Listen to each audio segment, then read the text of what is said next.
할렐루야. 오늘의 주인공은 에레미야입니다. 에레미야 활동하던 시기는 요시야 왕부터 시드기야 왕까지 4대에 걸쳐서 통치하던 시대로 무려 40년 동안 활동했던 예언자입니다.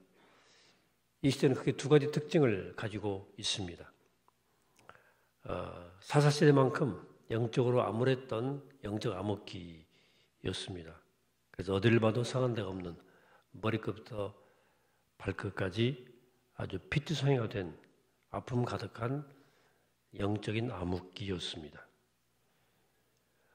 종교 행위는 열심히 했지만 정작 하나님께로부터는 멀어졌던 아이러니의 시대입니다.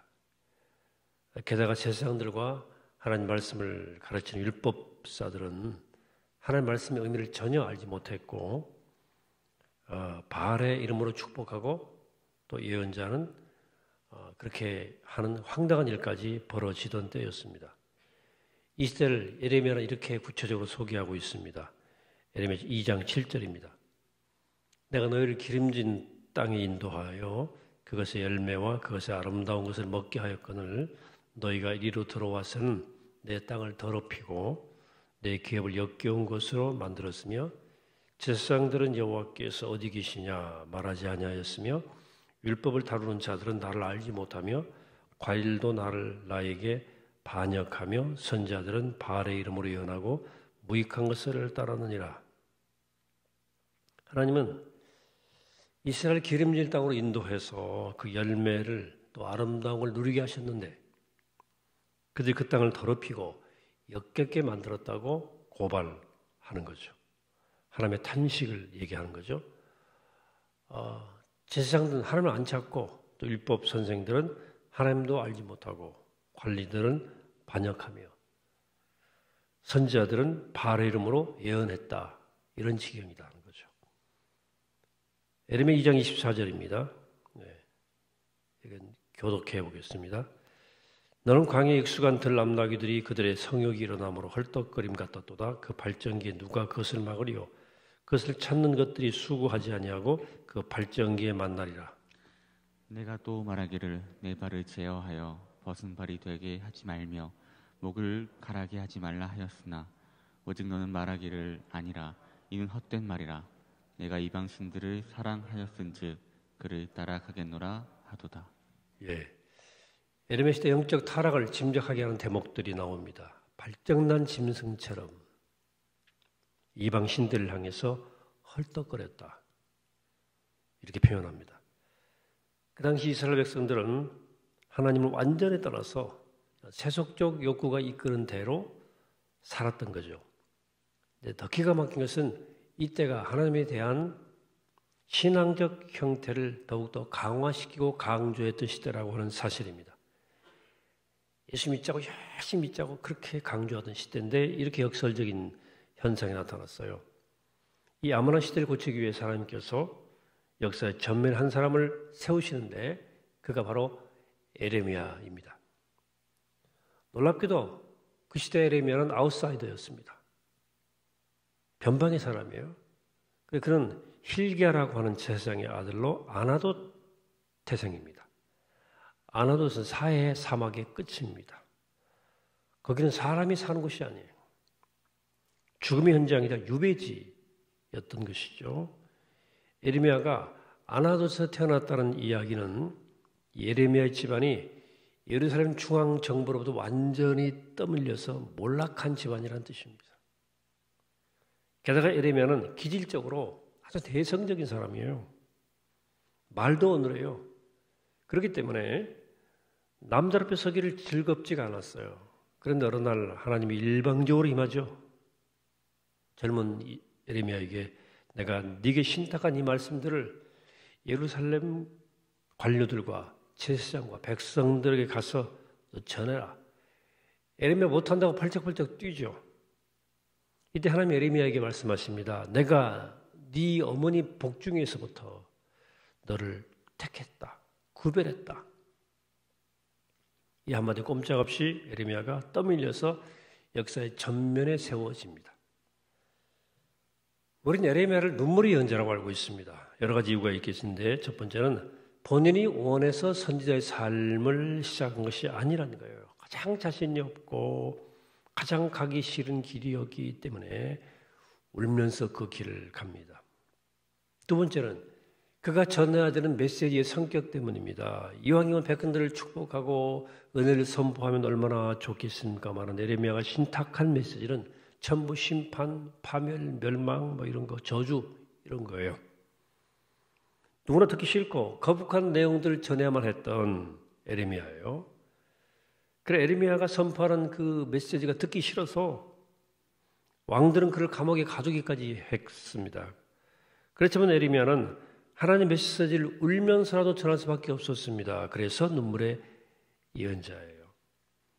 근데 에레미야가 흘린 눈물의 본질적인 이유는 이스라엘 백성들 때문이었습니다. 영적으로 머리끝부터 발끝까지 상처투성이가 된 하나님의 백성, 하나님을 떠난 이스라엘을 보면서 울 수밖에 없었어요. 하나님 한 시대를 고치고 한 시대의 부흥을 위해서 하나님 반드시 준비시키는 것이 있습니다. 그것은 바로 그 시대를 바라보면서 슬픈 마음을 가진 가슴 절들이 아파하는 심령이에요. 하나님의 마음을 가진 사람이라 그 말입니다. 더 쉽게 말하면 하나님은 그런 사람 에레미야에게 두 가지 큰 그림을 보여주십니다. 첫째는 오늘 본문의 말씀이죠. 11절 에레미야야 네가 무엇을 보느냐 하시며 내가 대답하되 내가 살구나무 가지를 보나이다. 여호와께서 내게 이르시되 네가 잘 보았도다. 이는 내가 내 말을 지켜 그대로 이루려 함이라 하시니라 그랬어요. 하나님이 에레미야에게 네가 무엇을 보느냐 이렇게 물으셨어요. 이때 에레미야가 살구나무 가지를 봅니다. 이렇게 대답을 했습니다. 이 살구나무 가지의 히브리 말로 샤케드인데요. 근데 히브리 사람이라면 누구나 이 살구나무 가지 즉 샤케드를 보거나 말할 때 연상되는 단어가 있습니다. 샤케드, 쇼케드란 말이 떠올랐어요. 쇼케드는 잘 지키어 하여 볼 것이다 이런 뜻이에요. 살구나무 샤케드와 하나님의 말씀을 잘 지킨다는 쇼케드가 늘 함께 떠오르는 단어입니다. 의미도 비슷합니다. 지금 하나님은 에레미야에게 살구나무 가지를 보여주시면서 지금 이 백성들이 폐역해서 나를 떠나고 내 말씀을 무시하지만 에레미야 너를 통해서 반드시 이 백성들이 내 말을 잘 지키는 하나님 백성이 되도록 하겠다. 하나님의 계획과 경영 계획을 말씀하시는 거죠. 또 이 살구나무 가지는 또 다른 의미가 있습니다. 겨울이 아무리 추워도 끝이 난다는 것은 봄이 반드시 온다는 것을 우리는 알고 있죠. 봄을 알리는 전력 역할하는 꽃들이 우리나라도 있죠. 개나리, 진달래. 이처럼 히브리인들에게도 계절의 변화를 알리는 중요한 꽃이 바로 살구나무에 피는 하얀 꽃입니다. 이스라엘도 겨울이 있었어요. 짧기는 하지만 비도 좀 많이 오고 굉장히 춥죠. 추운 겨울을 지내면서 그들도 봄을 기다리는데 그 봄을 알리는 꽃이 바로 살구나무 꽃이에요. 하나님이 에레미야에게 이 살구나무 가지 꽃을 보여주시면서 지금 이 백성들이 내 말을 내 그 곁을 떠나서 내 말을 안 듣고 발정난 짐승처럼 우상을 숭배하고 따르지만 영적 암흑기지만 꽁꽁 얼어붙은 겨울을 보내고 있지만 이 혹한 길은 반드시 끝나고 봄이 올 것이다. 이렇게 말씀하시는 거예요. 이 살구나무 가지는 에레미야뿐만이 아니라 우리 모두가 보아야 할 그림입니다. 아무런 영적 암흑기를 지난 모든 사람들과 우리 한국 교회가 함께 보아야 할 궁극적인 소망의 그림이에요. 지금 우리 가운데 누군가는 혹독한 겨울을 지나고 있을 것입니다. 아무도 따뜻한 담요 한 장 건네지 않는 정말 외롭고 어두운 밤을 혼자 앉아서 맞는 심정으로 있는 분도 분명히 있을 거예요. 그럴지라도 오늘 에레미야에게 보여주신 이 첫 번째 그림 살구나무 가지 샤케드를 기억하시기 바랍니다. 하나님이 온전한 백성으로 반드시 다시 일으켜 세우시겠다. 너의 그 혹독한 겨울을 끝장내겠다. 그런 하나님의 마음과 계획을 믿고 바라보시기 바랍니다. 살구나무 가지는 소망의 징표예요.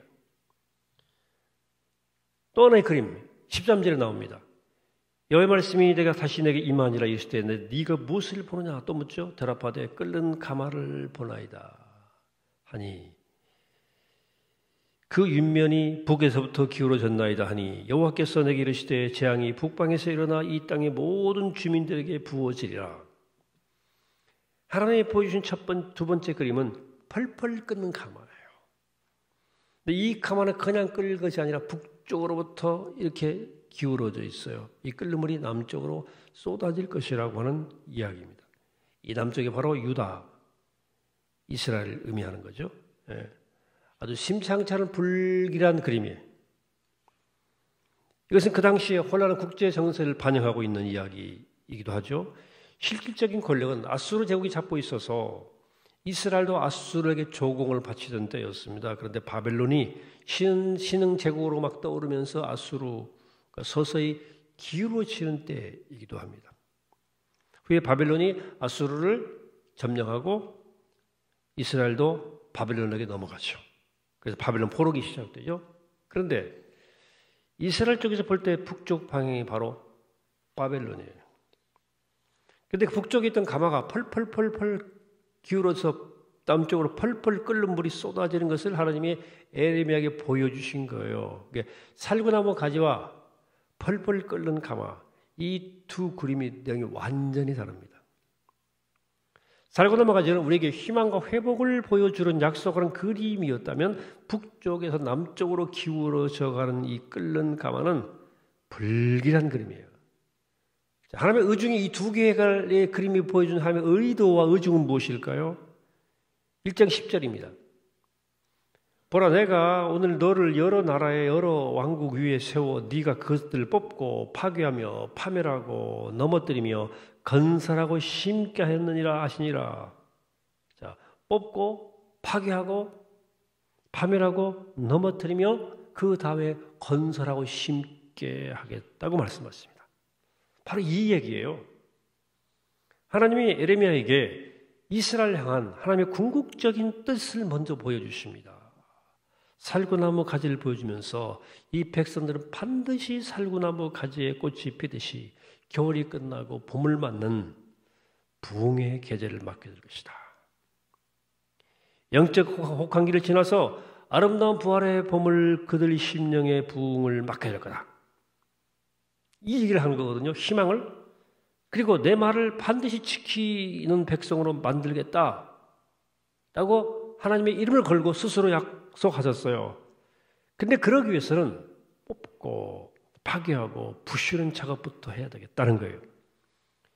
정수리부터 발끝까지 상한 곳이 없이 다 터져버린 이스라엘의 영적 상태, 골물대를 굶은 이 문제를 해결하는 방법은 그것밖에 없다는 얘기예요.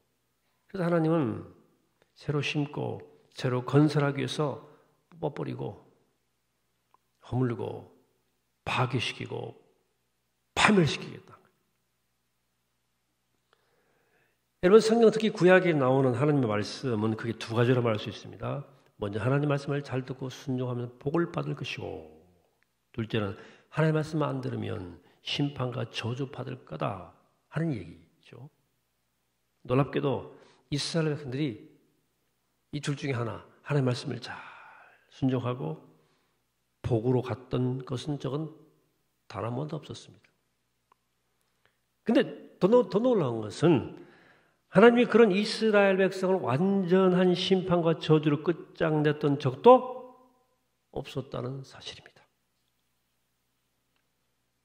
그러니까 하나님은 복을 주기 위해서 저주라는 방법을 통해서 심판과 징계와 질책이라는 방법을 통해서 이스라엘 백성을 정결하게 만들고 거룩하게 만들고 세워나가는 새로 심는 작업을 하시는 거예요. 그러니까 살구나무 가지와 북방으로부터 기울어져 있는 끓는 가마는 결국 하나의 스토리예요. 살구나무 가지에 꽃이 피듯 소생과 회복을 위해서는 북에서 기울어져 있는 끓는 가마의 고통과 징계가 꼭 필요하다. 그래서 에레미야가 이렇게 약속합니다. 에레미야 우리가 들었던 구절들 에레미야 2장 29장 10절이에요. 바벨론에서 70년이 차면 내가 너희를 돌보고 나의 선한 말을 너희에게 성취하여 너희를 이곳으로 돌아오게 하리라. 너희를 향한 나의 생각은 내가 하나니 평안이요 재앙이 아니라 너희 미래와 희망을 주는 것이니라. 이스라엘 백성은 포로 생활이라고 하는 풀무불에 던져져서 자신들에게 소망은 하나님밖에 없다는 사실을 절절히 깨닫습니다. 그리고 이렇게 기도합니다. 우리가 이 기도 많이 알고 있죠. 예레미야 29장 12절. 너희는 내게 부르짖으며 내게 와서 기도하면 내가 너희들의 기도를 들을 것이요 너희가 온 마음으로 나를 구하면 나를 찾을 것이요 나를 만나리라. 너희가 온 마음으로 나를 구하면 찾을 것이요 나를 만나리라. 자, 이 세상을 그리고 여러분들 개인의 개개인의 인생사를 하나님이 무엇으로 경영하기를 원하셨던 것일까요? 기도예요. 기도로 하나님께서 우리 삶을 경영하기를 원하신 거예요. 자, 우리가 거룩해진다는 것 뭡니까? 거룩해진다는 것. 뭐 성경책 가슴에 딱 끼고 목소리 딱 깔고 말하는 거 할렐루야 이 거룩 아니에요. 우리가 어떤 상황, 어떤 형편, 어떤 처지인지 간에 주님 말이 답인 것을 알고 주를 바라보는 태도 이게 거룩이에요. 이것이 외적으로 표현되는 신앙 행위가 바로 기도예요. 그래서 하나님은 내 계획은 재앙이 아니라 너를 향한 미래요 희망이다 라고 예레미야에게 약속하는 거예요. 너 기도해서 살아달라는 거야. 말씀을 정리해 갑니다. 살구나무 가지와 끓는 가마의 두 가지의 환상이 우리 가슴에 묵직한 새 벽두의 충격과 새로운 소망으로 간직되기를 축복합니다. 그러기 전에 에레미야처럼 이걸 봐야 돼요. 지금 저 북쪽에서 남쪽으로 곧 쏟아질 끓는 가마를 우리도 봐야 돼요. 하는 심판, 우리가 우리 영적인 상태가 얼마나 심각한지 자각하면서 하나님 아닌 것들에 대해서 마음이 팔려서 발정난 들나귀 같은 내 모습을 자각해야 돼요. 정신 완전 나갔어. 발정난 들나귀라고 그랬습니다. 성경에서. 그러한 우리의 모습을 향한 하나님의 눈물을 봐야 돼요.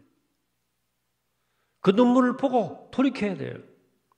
그리고 하나님의 눈물을 하나님 마음을 에레미야처럼 나누고 선포해야 돼요. 그리고 우리 자신이 누구보다 먼저 살구나무의 하얀 꽃을 보는 사람, 누구보다 먼저 희망을 보는 사람이어야 됩니다. 이 힘든 나날들이 재앙이 아니고 소망임을 깨어서 보는 사람. 이게 우리여야 돼요. 사랑하는 여러분, 나는 무엇을 보고 있습니까? 뭘 보고 있냐고요. 그래서 우리를 향한 하나님의 경고를 봐야 돼요. 그리고 우리를 징계하고서라도 회복시키겠다는 하나님의 사랑, 그 희망을 바라보고 오늘도 기도로 주 앞에 나아가는 우리 모두가 되기를 이 아침에 주의 이름으로 간절히 축원합니다. 기도하겠습니다. 거룩하신 아버지 하나님, 오늘 에레미야에 본 그림들, 환상들, 살구나무 가지와 끓는 가마를 보았습니다. 하나님의 소망의 소식과 심판의 소식을 동시에 보여주신 하나님, 우리가 깨어서 우리도 우리를 향한 하나님의 경고를 바라보고 끝내 우리를 회복시키자 하는 하나님의 사랑을 보고 그 소망을 바라면서 주 앞에 나가는, 기도로 나가는 주님의 귀한 자녀가 다 되게 하여 도와주옵소서. 나는 무엇을 보고 있을까? 나를 돌아보고 주님 보여주신 것들을 보고 주께로 돌아오는 주의 자녀 되게 하여 주옵소서. 감사드리옵고 예수 그리스도의 이름으로 기도하옵나이다. 아멘.